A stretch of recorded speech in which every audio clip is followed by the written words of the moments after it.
मैं शिवानी मांगवानी, आप देख रहे हैं न्यूज लाइव। भारत ने पाकिस्तान बॉर्डर पर शुरू किया त्रिशूल युद्ध अभ्यास। अत्याधुनिक हथियारों के साथ तीनों सेनाएं कर रही प्रतिभाग। भारत ने आज से पाकिस्तान सीमा के पास अपने सबसे बड़े संयुक्त सैन्य युद्ध अभ्यास त्रिशूल की शुरुआत कर दी है।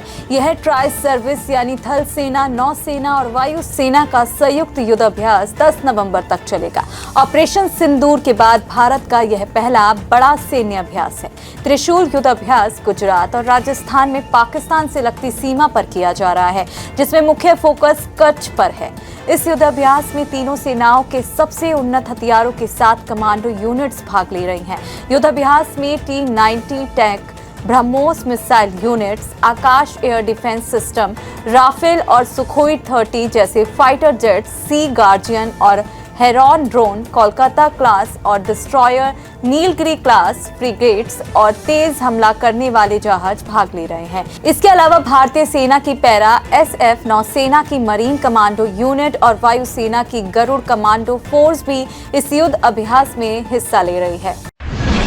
बिहार में बोले PM मोदी, कटुता, करप्शन और कुशासन है RJD कांग्रेस की पहचान। प्रधानमंत्री नरेंद्र मोदी ने बिहार के मुजफ्फरपुर में आयोजित सभा में कहा कि RJD और कांग्रेस कभी भी बिहार को विकसित नहीं बना सकते। इन पार्टियों ने बरसों तक जनता को सिर्फ विश्वासघात दिया है। प्रधानमंत्री ने कहा कि NDA का मतलब सुशासन, जनता की सेवा और विकास की गारंटी है, जबकि RJD और कांग्रेस की पहचान कट्टा, क्रूरता, कटुता, कुशासन और करप्शन से है। जहां RJD और कांग्रेस का कुशासन हो, वहां विकास का नामो निशान नहीं हो सकता। जहां करप्शन होता है, वहां सामाजिक न्याय नहीं मिलता, बल्कि गरीब का हक लूटा जाता है। PM मोदी ने कहा कि बिहार को आगे बढ़ाने के लिए उद्यम चाहिए, उद्योग चाहिए और उद्योग के लिए जमीन, बिजली, कनेक्टिविटी और कानून का राज चाहिए।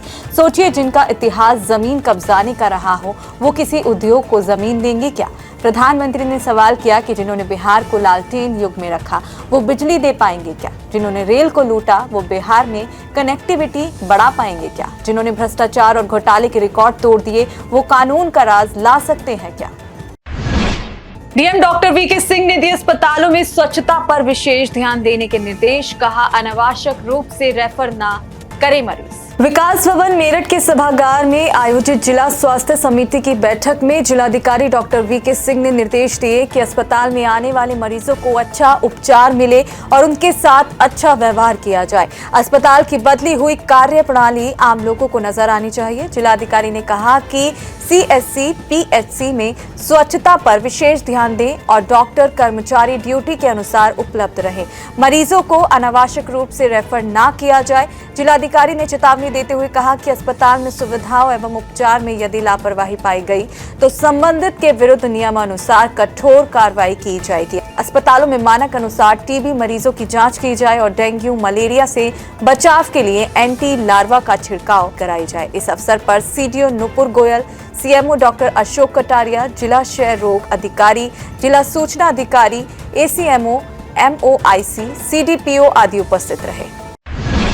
राष्ट्रपति शी जिनपिंग से मुलाकात के बाद ट्रंप का फैसला, चीन पर घटाया टैरिफ। दक्षिण कोरिया में चीन के राष्ट्रपति शी जिनपिंग और अमेरिकी राष्ट्रपति डोनाल्ड ट्रंप की मुलाकात के बाद चीन के लिए राहत भरी खबर सामने आई है। अमेरिका ने चीन से 10% टैरिफ हटा दिया है। इससे पहले चीन पर अमेरिका ने 57% का टैरिफ लगाया था, जो घटकर 47% रह गया है। अमेरिकी राष्ट्रपति ट्रंप ने खुद इसका ऐलान करते हुए कहा कि इस मीटिंग को वह 10 में से 12 नंबर देंगे। ट्रंप ने कहा कि राष्ट्रपति शी के साथ मुलाकात शानदार रही और कई अहम फैसले लिए गए। डोनाल्ड ट्रंप ने यह भी कहा कि वह अगले साल अप्रैल में चीन की यात्रा करेंगे। ट्रंप ने यह भी कहा कि यूक्रेन पर शी जिनपिंग के साथ काफी देर तक बात की और हम मिलकर कुछ हल निकालने की कोशिश करेंगे।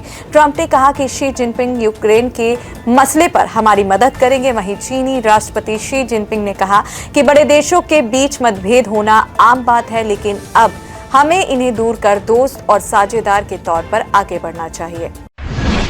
घरेलू शेयर बाजार में बड़ी गिरावट, सेंसेक्स और निफ्टी फिसले। एशियाई बाजारों में मिले जुले रुझान के बीच आज घरेलू शेयर बाजार गिरावट के साथ खुला। सेंसेक्स 228 अंक गिरकर 84,770 अंक पर और निफ्टी 81 अंक की गिरावट के साथ 25,973 अंक के लेवल पर आ गया। शेयर बाजार में आज भारती एयरटेल, सन फार्मा, ITC, टाटा स्टील, रिलायंस इंडस्ट्रीज, टाइटन, इंफोसिस आदि के शेयरों में 1.5% तक की गिरावट आई, जबकि L&D, Tata Motors, Bajaj Finance, TCS, UltraTech Cement, Adani Ports, Tech Mahindra और SBI के शेयरों में बढ़त देखने को मिली। इस दौरान 30 शेयर वाला BSE सेंसेक्स 471 अंक की गिरावट के साथ 84,525 अंक पर और NSE निफ्टी 146 अंक गिरकर 25,907 अंक के लेवल पर ट्रेंड करते नजर आया। सराफा बाजार में फिर आई गिरावट, सोने और चांदी का भाव घटा। घरेलू सराफा बाजार में आज फिर सोने चांदी के दाम में गिरावट आई। India bullion and jewellers association के अनुसार 10 ग्राम सोने की कीमत आज 1,375 रुपए गिरकर 1,19,253 रुपए हो गई है। इसके साथ ही चांदी का भाव 1,033 रुपए गिरकर 1,45,600 रुपए प्रति किलोग्राम पर आ गया। आधिकारिक वेबसाइट ibjarats.com के अनुसार 995 शुद्धता के सोने का भाव 1,18,775 रुपए प्रति 10 ग्राम रिकॉर्ड किया गया। वहीं ऑल टाइम हाई के बाद 13 दिनों में सोने के भाव में 10,246 रुपए और चांदी के रेट में 25,675 रुपए की गिरावट आई है। नाती अगस्त्य की फिल्म 21 का ट्रेलर देख भावुक हुए बिग बी, सोशल मीडिया पर शेयर किया पोस्ट। बच्चन परिवार की तीसरी पीढ़ी अब बड़े पर्दे पर जादू बिखेरने को तैयार है।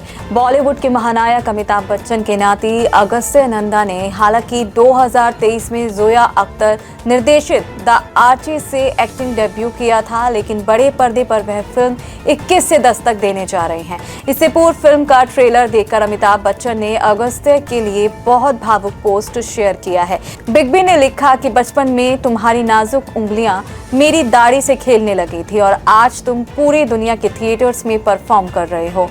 तुम स्पेशल हो। श्री राम राघवन के निर्देशन में बनी फिल्म 21 1971 के युद्ध पर आधारित है, जिसमें लेफ्टिनेंट अरुण खेत्रपाल की कहानी दिखाई गई है। फिल्म में अगस्त्य नंदा अरुण खेत्रपाल का किरदार निभा रहे हैं। फिल्म में धर्मेंद्र, जयदेव अहलावत, आदियांशी कपूर, श्री बिश्नोई और सिकंदर खेर भी प्रमुख भूमिका में नजर आएंगे। फिल्म आगामी दिसंबर में रिलीज होगी। आज के लिए बस इतना ही। कल फिर मिलेंगे देश और दुनिया से जुड़ी विशेष जानकारियों के साथ। तब तक के लिए देखते रहिए और सब्सक्राइब करिए IIMT मीडिया।